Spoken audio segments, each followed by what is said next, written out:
hey, we're going to exclude whites. No, it was made, to include the black students. So that's a very valid point. It's very positive and a valid point. So, but I still wouldn't want my kids to go to an HBCU. That's why. First of all, it's way too many black people together. Here we go. Okay. Together. And, when they get together, it's a lot of this and a lot of that. I just would prefer them be in a setting that's far more diverse.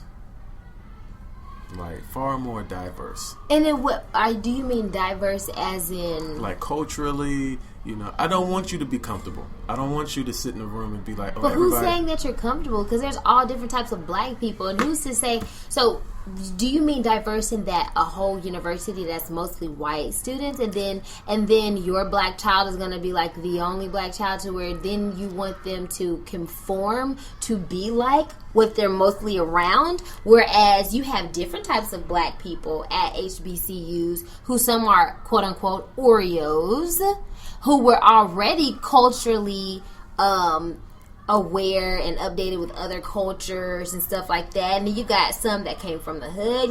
But you have different types of backgrounds going to HBCUs. You do have different types of backgrounds, but ultimately I feel like the culture is very similar. But did you go to an HBCU? I did not go to HBCU. Okay, so I don't know how you can even speak on an HBCU. I visited Maybe HBCUs. From the outside looking in, you're going to piss off a lot of people. I'm not trying to piss anybody off. If you went to HBCU, I know plenty of people who went to HBCUs, and personally, I feel like they're the same person they were when they went in. Well, that's them. I don't think you should blame all HBCUs. I'm not blaming HBCU for anything. I don't think they do anything wrong. I just prefer a more diverse approach and a more... Well, you can get diversity anywhere. Diversity is everywhere.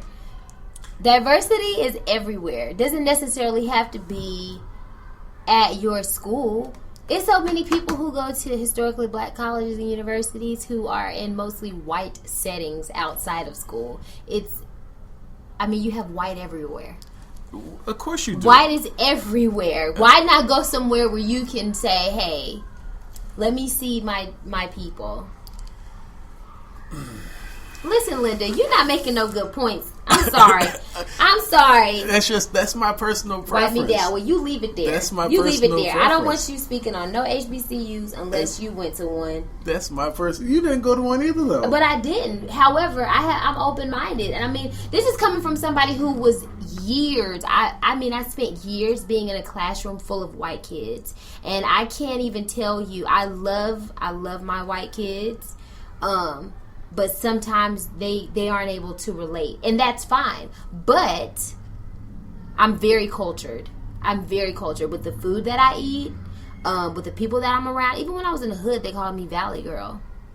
Understand what I'm saying? Okay. But where did that come from? My Nana, she spoke very proper. So, of course, I speak like her. I spoke like her. But then people would low-key think that... of course I'm around a whole bunch of Caucasians or whatever. But at the end of the day, I'm still cultured, even though I came from the hood, in a hood full of black people. But being cultured is a decision. Just because you go to an HBCU does not mean that you won't be cultured. I won't argue against that. I just personally think that that they largely have reputations for certain stereotypes, certain activities run rampant through these types of environments. What? Do you know what kind of activities run rampant at Duke, at Chapel Hill, everywhere? Come on, yo. Like, you're gonna... No, just because... No. That's kind of like somebody saying, oh, well, gay is a sin, but... that's the worst sin. No, it's all types of bad sin, and everybody's out sinning everywhere. You understand what I'm saying? So just because they turning up differently, at Duke and turning up differently at Winston-Salem doesn't make it any better. And if anything, they might be turning up a little bit more self-destructively over at Duke than Winston-Salem. I'm just saying. You're not making no valid points, homie. They may, or they might not. I just think that, you're more likely to run into somebody from another country or from another experience as you. So you're not gonna run into nobody from another country. You probably go run at Johnson Smith. And I actually was just talking to somebody. First of all, they have a teacher who's Japanese over there. I think he's like the director of some department. I can't think. Teacher. But I mean, it's a few kids, and you got different students who are like international students who are coming over here to HBCUs. But it's not fair. We getting off that subject because you about to make me feel some type of way. I don't even, for real. Like, you sound crazy. Hey, so what y'all think of the podcast? You got a nice voice and you light skin. Oh my God!